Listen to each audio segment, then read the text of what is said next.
Welcome to SportsBeat KC, the Kansas City Star Sports podcast. We're talking Chiefs with the people in the business that know them so well. That's columnists Sam McDowell and Vahe Gregorian and beat writer Jesse Newell. I'm Blair Kirchhoff. All right, guys, 7 straight trips to the AFC Championship Game for these Kansas City Chiefs. 2018 is when the streak started. The Chiefs have won 5 of them. So they're one behind the New England Patriots, who went to 8 straight AFC title games. The Patriots were 5-3 in their 8 straight appearances. So the Chiefs can actually better the Patriots' record. If they get there an 8th time next year, their Chiefs are 4-2 now. So if I put it into a little perspective, what it means for the Chiefs to have this incredible run. Well, I can't help but think of this, Blair. This incredible run is the most stark of contrasts to the Chiefs' entire history in a lot of ways, other than, a pretty charmed 1960s for the Chiefs. And so in between, for decades and decades, the Chiefs couldn't even get to one of these games. And that's the thing that's so striking. I do remember this, and I'd be interested if everybody else feels this way. I remember when they got to the AFC Championship against the Patriots that year in Mahomes' first season, and they did suffer another one of those bizarre losses. I remember feeling like, yeah, but this is different than the rest. This is the start of something, not the continuation of something. And the reason you had to feel like that was because of Patrick Mahomes. I'm curious if you guys remember feeling that way in real time. I think that's an interesting question that we've now come to see have fruition here. And just the last thought on it, Blair, is, it would not be anywhere near as meaningful if they hadn't won as many of these as they had, right? And that's the other part of the equation as we sit here seeing them on the cusp of, the next step in the potential three-peat. Well, I think Tom Brady saw it that way that day, right? He went into the Chiefs locker room after the game to greet Patrick Mahomes, and I think we all viewed it exactly the way he viewed it, was this passing of the torch. This was probably the last time he was going to get by Patrick Mahomes. Now, he beats him in a Super Bowl, a couple of years later, so he was wrong about that. But, I thought that until Houston got up 24-0 the next year in the playoffs, which we all talked about this last week, but not on the podcast. We had the 5-year anniversary of that game, and that game is what really launched, I thought, this team forward as much as anything, because if you look at their playoff history, it's all sorts of comeback wins. It's all sorts of adverse situations that they come back anyway. And it's not just coming from behind, but it's the quarterback being injured. Like, they've experienced some stuff in the postseason and won anyway. And that was the first game that happened. And I talked to some guys last week about that game, and they all talked about the fact that nothing ever seemed insurmountable for this team again. And even though there's so few players left over from that day, Mike Pennell was the only defensive starter that day who's still on the Chiefs. Chris Jones was out. Derek Nottie didn't start, and Mike Pennell has since gone and come back. So really nobody has consistently started in that game defensively. And offensively, you just have Kelce, McCole Hardman, and Patrick Mahomes. So there's not a lot of guys who played in that game, but I still think that feeling has never left this Chiefs team of always feeling like you'll pull it out in the end. I think you make a good point, Vahe, though. I remember growing up in Kansas, in 92, 93, and the Chiefs making the AFC Championship game against the Bills was a huge deal in the area because it just hadn't happened in forever. And so, yeah, as you're talking about 7 straight, they made it again. And, people like me and Sam have kids that have not experienced a year without a Chiefs Super Bowl. It's harder to remember that. But for us that are old on this call and for us that have been around these parts, we can remember that when there was time oh my gosh, they had a once in a decade type of season. They made the AFC Championship game and lost to the Bills. Yeah, that puts into pretty clear perspective what this Chiefs team is doing, this Chiefs dynasty is doing, and obviously it's something that shouldn't be taken for granted. Hey, we forget that in that loss to the Patriots, the Chiefs had a heck of a comeback in that game and almost a miracle finish, getting themselves in. What was it? It was 14-0 at halftime. I think they were down and rallied, and of course the D4 offsides, but they got a long Butker field goal to send it to overtime. 24 points in the fourth quarter, Blair. Yeah, yeah, it was an amazing comeback, and you're right. I remember Vahe. We were there that night. I remember have a sense this actually absolutely could be the start of something big. I also remember how much all of football America wanted the Chiefs to beat the Patriots that night because the Patriots were the old guard and they were winning all the time, and tired of Tom Brady and Bill Belichick, and now. Based on reaction I've seen a lot this year, and certainly after the win in the wild card round over the not wild divisional round over the Texans, people seem to be tired of the Chiefs a little bit, having a little too much success. Maybe getting the benefit of a call or two on the field. I'm sure we've all noticed that. I wonder. I can't identify the exact tipping point of when this went from, the Chiefs went 50 years without a Super Bowl and everybody loves Andy Reid. It's time. You can see my audience agrees with me. Probably the commercials the 55 State Farm commercials that Patrick Mahomes and I remember that sort of, whatever, a decade ago or so, where it felt like you could not get a commercial on television without Tom Brady in it. And so there's a fatigue factor that happens. And, being truthful, Blair, with you, like, obviously, I think all of us on this call would agree that the Chiefs get all the calls narrative from watching every single game is so overblown, so crazy, just one of those social media things that divides us. You know what I mean? If you're in one quarter, you're in one quarter, in one quarter, you're the other. But, just being told to you guys, like, I thought the Chiefs did get the benefit of a couple calls against the Texans. That probably was the number one example of the entire season. I thought that the Chiefs got some calls. So I guess two things can be true at once, but sometimes that nuance isn't exactly going to, move up the way of the headlines. So that's sort of where the Chiefs stand right now. And I would definitely imagine the haters out there will be watching this game to see just how many calls the Chiefs are going to get coming up on Sunday as well. I thought this was different because you had players and coaches talking about it. This has been an exhausting social media conversation all year long, and it stretches into last year and the year before, because exactly what you said, Blair. People are just, the Chiefs should wear this as a badge of honor that they have this effect on people. But to hear a coach say that they knew they were going to play against everybody, or that the Will Anderson said they knew it was going to be like this, like, when the statistics don't support that at all. It's very easy to look into whether or not this is actually a true thing, and the stats suggest or evidence that it's not. And if you're a head coach who only gets so many hours in the week to prepare your team for a game, I'm stunned you would spend any of those hours talking about the referees to your team to prepare for a situation where you're not going to get calls, specifically when that statistically is not the case. And I could understand, let's say, Jesse, going into Allen Fieldhouse and potentially having your team prepare because there's actually some statistical evidence of that. When there's none here in the NFL, it just stuns me that a coach and players, like, why you would want your players to be at all focused on that going into a game. It was stunning to me, the comments that came from the Texans side after the game. And even on the broadcast, we have the feed on in the press box, but we're not listening to the broadcast. And didn't Troy Aikman have a come on or something that was disparaging to the officials?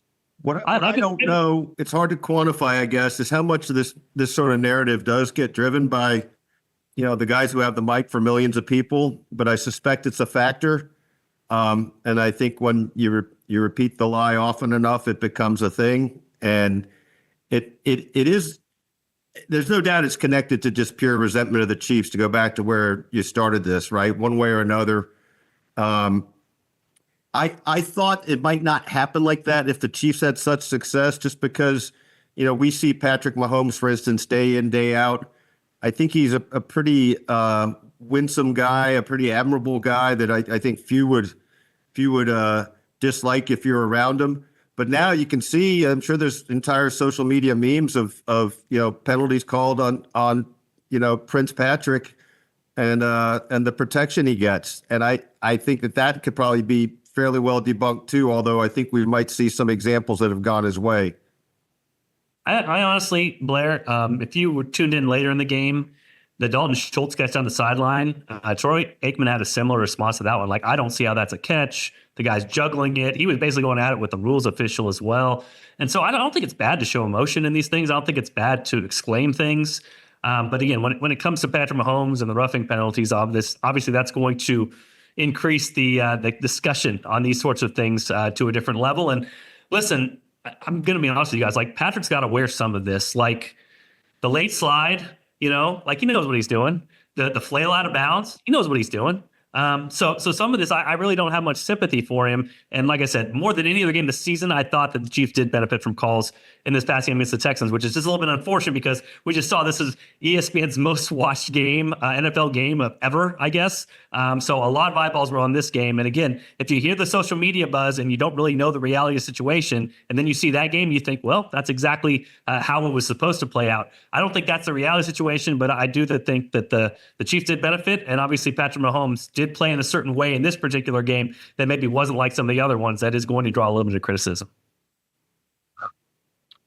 A lot of other things happened in the game as well. And especially Travis Kelce. Heck of a game for him. Playoff Trav, killer Trav, showed up for this one and 117 yards receiving. What was it? Seven receptions, 7 of 8 targets, something like that. And the touchdown on the play of the game, the falling down Mahomes, finding Kelce in the end zone for the 11-yard touchdown. So, listen, what we've come used to seeing from Travis Kelce in the postseason, isn't it? We've gotten so many of these games, and now we have them like consecutively. It's to the point now where we expect Travis Kelce to come up with a big statistical game and have a major impact on this game. Why was it different in the playoffs for Trav than it was for a lot of the regular season? Yeah, I mean, I think, look, I'm not exactly sure about that. I mean, I think getting the rest certainly helps him ahead of the season, the postseason, and 24 days off. I mean, he's on a very short list when you rank the guys who could have stood to benefit from that the most. And I think you see the effects of that. But this wasn't a Travis Kelce we saw at all during this regular season. I mean, he only had 100 yards once, and it was exactly 100. It took him 14 catches, I think, to get that. Yeah, I mean, he was not at all a weapon after the catch this year. I mean, he was less than 4 yards after the catch per reception this year. I mean, it was the lowest of his career. And it's amazing how many times Jesse and I have looked at each other in the press box after Kelce tries to make something happen after the catch, and we're like, just fall forward. Like, get the 2 extra yards because you're incapable of breaking tackles anymore. His last 3 years in the NFL, he's forced 23, 25, and 20 missed tackles. This year, he forced 3. That one play against the Texans, he forced 2, which is the first time all year he's made 2 guys miss on the same snap. So this wasn't a Travis. This might be a Travis Kelce that we're accustomed to seeing in the postseason, which you're right, Blair, it is. Like, he's not had less than 71 yards in a game in his last 14 postseason appearances. It's remarkable. But this was even different level for him. And also, I think because we've seen it so frequently over those 14 games, such a long stretch, I do think it gets lost that this isn't normal for a 35-year-old to be doing this. And as you guys know, because I was looking it up in real time in the press box after the game, there's not a 32-year-old tight end that's ever had the game that Travis Kelce just had. The best one previous to what Travis Kelce, the 35-year-old, just did was what he did as a 34-year-old last year in the AFC Championship game when he had 116 yards against the Ravens. And Blair, you were right about the number, and I actually forget it, but you guessed it exactly right. It was like catching all 11 passes thrown his way. And you also pointed this out, that his catch percentage, I mean, he catches 82% of his targets in the postseason, and it's 72%, which is a great number in the regular season. And there's no question that he's a different guy in the postseason. Came up in clutch moments, too, guys. We did the details this week. Brett Tavo, great analyst that we break down the film with. That last possession, or not the last possession, the possession where they were up 13-12 and had to have the touchdown. Kelce had 3 catches, including the touchdown. Some interesting details Brett pulled out of that one. One of those plays, Kelce chipped, and because he chipped and tried to help out on Willie Anderson, he got on his route late, and so it kind of fooled the Texans a little bit. Their zone defenders kind of moved back, and then you got to watch it. Patrick Mahomes with his eyes just directly looks right at Juju Smith-Schuster to throw the ball to him over the middle. And instead, at the last moment in the same motion, throws it to the side to Travis Kelce. And these two defenders converge on Juju, like hit him to tackle him, and the ball's going the other way. So give Mahomes some credit on that one. There's another choice route where Travis Kelce has the ability to maneuver the middle of the field and get open. He sees the defender's hips a certain direction. He knows if he fakes outside and come back inside, takes advantage of that space. I think the Chiefs schemed that up a little bit. It looked almost like a basketball play where the Chiefs' three of the other receivers kind of just went out to the outside, like spread out on the 3-point line. But Kelce wins. It's so interesting. Brett called Travis basically on that play like a European basketball player, maybe like a Perry Ellis, if you will, where like it's taken a long time. It's taken forever, but he's just got guile. And you can see Mahomes, left tackle is getting beat slowly. He's waiting like, Travis, make a cut. Finally, he did. And Mahomes hits him over the middle, a big catch. And then, listen, that touchdown, Travis Kelce was not open. He just wasn't. Mahomes, while leaping in the air,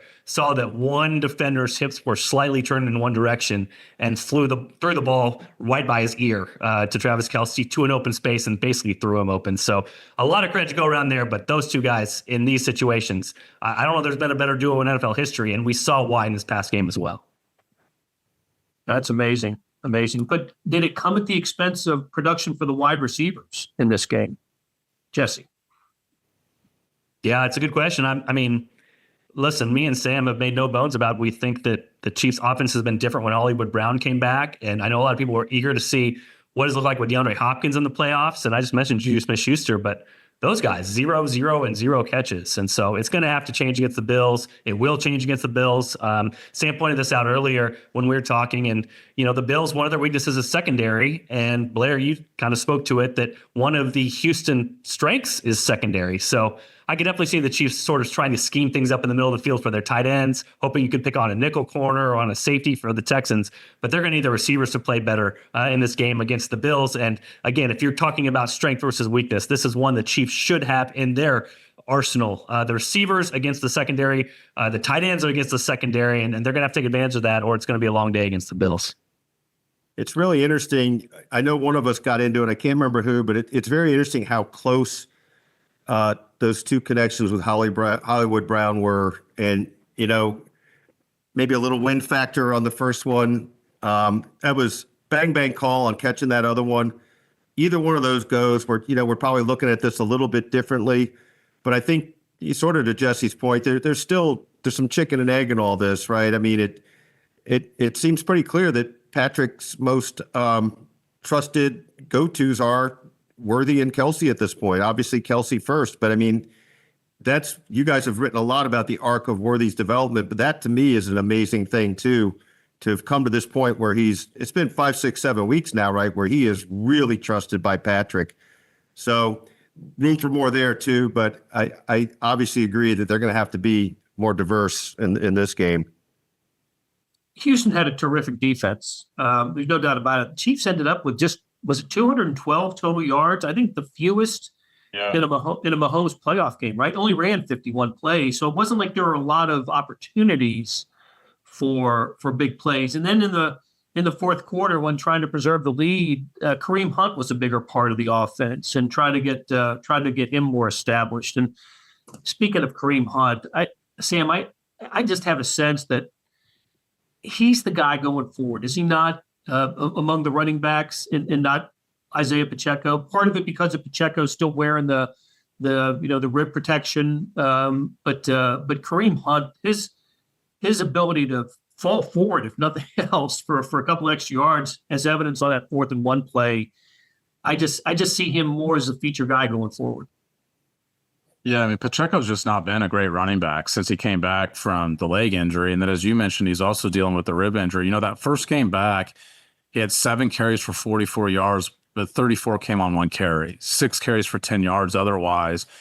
And ever since that game, he's not averaged 4 yards per carry in any game, regular season or postseason. Like, it's been a grind for him. And Kareem Hunt just has one very specific skill set, is he's great in short yardage. I mean, and it goes back to what you mentioned, Blair, as far as he's great at just falling forward. Like, the first point of contact doesn't bring him down.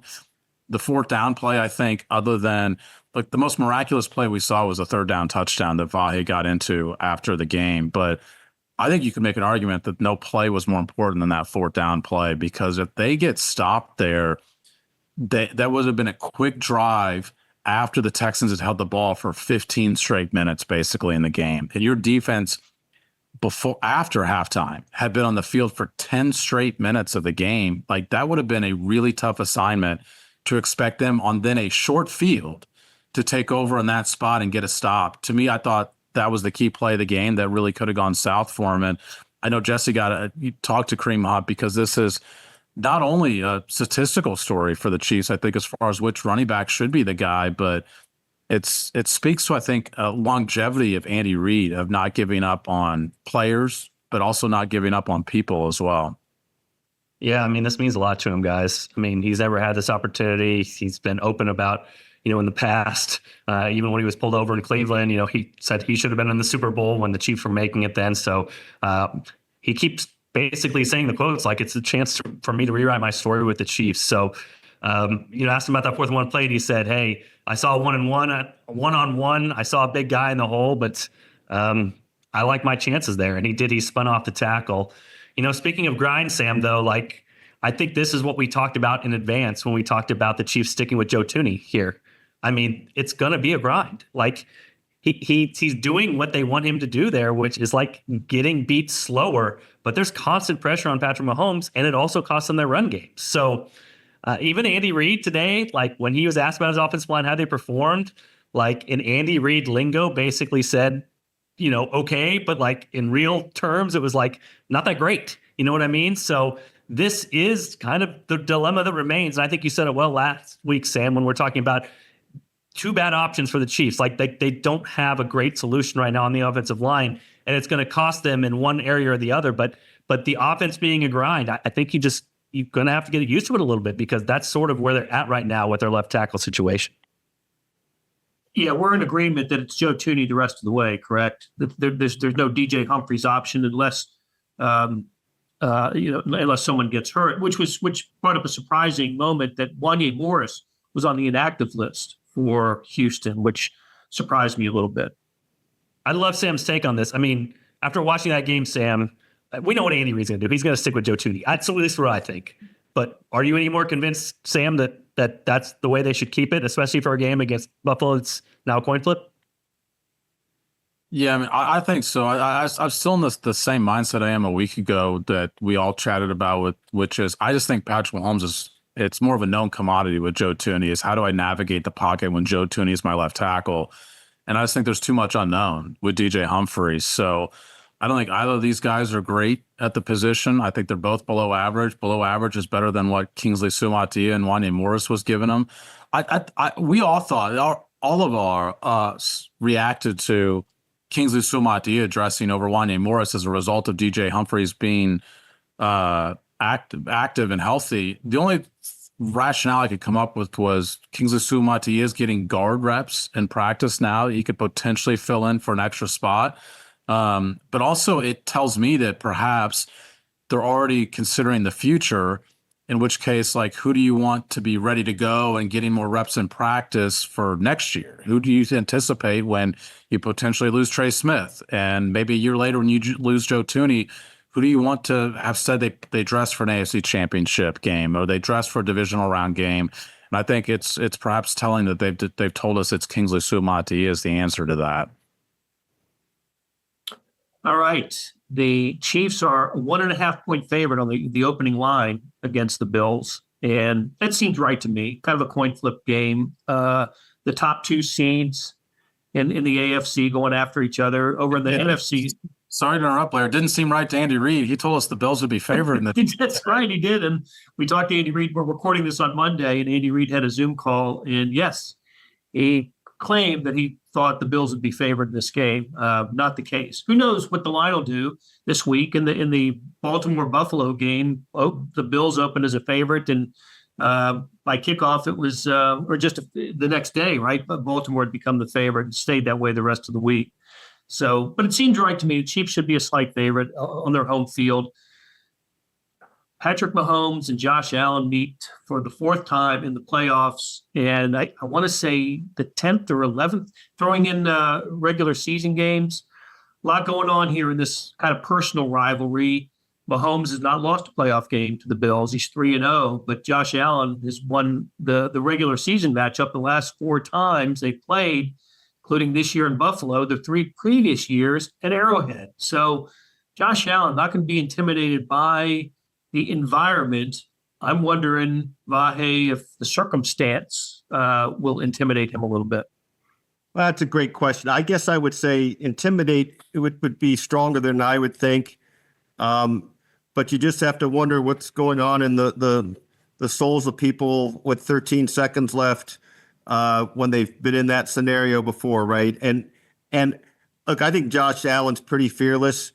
We know Mahomes is fearless. I think the thing that's kind of interesting here is this, as much as this, we've been thinking about how this cements the Chiefs dynasty if they were to do a three-peat, this is in a way, a very defining moment for Josh Allen in his career. I mean, at this stage, he's a guy who can't get past Patrick Mahomes. And it's, more than a coincidence, it's a trend story. And until he shows otherwise in the moments when it matters most, that's going to be part of his legacy.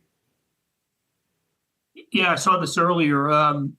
Josh Allen, this will be his 13th playoff game. He's 7-5, has a winning record. That's hard to do, right, as a quarterback. But it took Peyton Manning and Joe Flacco until their 13th game to reach a Super Bowl, and that's where Josh Allen is, needing a victory to get to his first Super Bowl. He's a great quarterback. I don't know if he'll be the MVP. I actually think Lamar Jackson's going to end up winning the MVP for the third time. But it could have been Josh Allen this year. He's had an incredible game, and he beat Jackson head-to-head this weekend. Now he seeks to beat Mahomes and the Chiefs in the playoffs for the first time. And I don't know. It's kind of, to me, like Brady Manning used to be. That was the marquee matchup back in the day, and I guess this one is the marquee matchup now. Yeah, I mean, you look at what Josh Allen has done to the Chiefs, and look, even the games that they've lost in the postseason, he didn't play great last January, but the previous couple, he was fine, particularly that 13-second game. I mean, the Bills have won. He was terrific. He was the best player on the field, and the Bills have won 4 of the last 6 games they played against the Chiefs, and the 2 that the Chiefs have gotten are the 13-second game and then this last January in the divisional round, in which case, you need a Tyler Bass missed field goal to avoid needing overtime to win that game. So I said this to you guys, before we clicked record on here, but for all the reputation that Joe Burrow has in Kansas City, and it's in Cincinnati, I think it's nationally that Joe Burrow is this Chiefs killer. Like, Josh Allen is the guy that plays his best football against the Chiefs. And what we've seen the Chiefs able to do, and this is a credit to Steve Spagnuolo, is their quarterbacks don't play at their best when they're playing against the Chiefs, and particularly when they're playing against the Chiefs in the postseason. Lamar Jackson faltered in the AFC Championship game last year. Like, that's pretty typical with these top quarterbacks against the Chiefs. But Josh Allen's the exception. And it's why, even though I thought the Ravens were a better team, I thought they outplayed the Bills pretty badly yesterday, actually, even though the Bills won the game. I mean, the Ravens are a 2-point dropped conversion away from being tied in the game despite losing the turnover battle 3-0. I just think they're a better team. But I still think, to what Vahe said, like, Josh Allen's going to be the guy who's not intimidated to play the Chiefs because he's beaten them before and he's played well even when he's lost to them. Real quick, Sam, just to talk about last year's playoff game. That was super low possession. Let's remember that as well. 8 possessions. And Josh Allen went field goal, touchdown, punt, touchdown, downs, punt, and then missed field goal to potentially tie the game. Out of those first 5 drives, it went 70 yards, 75 yards, 15 yards, 75 yards, 75 yards. All 3 of the 75 ones I just mentioned were touchdown drives. So he wasn't too poor in that one either. He has shown up in these games, as you mentioned. And so that's maybe a little bit different than the narrative we think of, but he has played well against the Chiefs. And I think he's had maybe the singular play of the year in the NFL was his 26-yard touchdown run against the Chiefs on 4th and 2 in the regular season. Just an amazing run. So the thing about that play too, Sam wrote about it that day, Blair, but I'm glad you brought it up because there's something about that moment that is the opposite of what a lot of things we've seen happen against the Chiefs are, right? Where Patrick Mahomes ends up having the greatest sphere of influence on the game because of the way he plays and the way Andy Reid uses him. Sometimes other teams either flinch in the moment or don't keep the ball in the hands of the best players. Sam did a nice column, I think, that day from the game, Sam, on why it mattered to have a special player like Josh Allen decide the game instead of leave it the other way. Yeah, and I think that'll have some relevance this week, too. I mean, Sean McDermott shows in that situation that Josh Allen's going to determine this outcome of this game. I'm not going to let Patrick Mahomes be the guy who decides who wins this game. And that's why the Bills won. And the other piece of that play that I think is relevant for this week, when you look at the three best running games that Josh Allen's had against the Chiefs, the top one he ever had was 88 yards, second most was 72, third most was 68. And he's played against the Chiefs 8 times now. Those three I just listed are the 3 playoff games against the Chiefs. His best 3 running games have all come in the playoffs. Like, he shows a more willingness to put his body on the line against his team because he knows it's not going to just be a luxury. It's a requirement to beat the Chiefs. And it's why when you look at his passing numbers, to Jesse's point last year, he throws for 186 yards in the January game. He leads the Bills in rushing and rushes for 2 touchdowns, 72 yards and 2 touchdowns rushing in the game. And to me, that's what Steve Spagnuolo's entire game plan is going to be. How do I keep Josh Allen from using his legs to beat us? When against the Texans last week and CJ Stroud, it was how many blitzes can I throw at him, and how much pressure can we put on him? And with the Bills and Josh Allen, it's more like a spy, right? Leo Chanel, whoever it might be. You've got to account for Josh Allen on all plays. Okay, guys, great conversation. As always, got to thank Randy Mason and Monty Davis for producing this show. And big thanks to Jesse Newell, Sam McDowell, and Vahe Gregorian on SportsBeat KC, the Stars Weekly podcast. We will do it again soon, guys.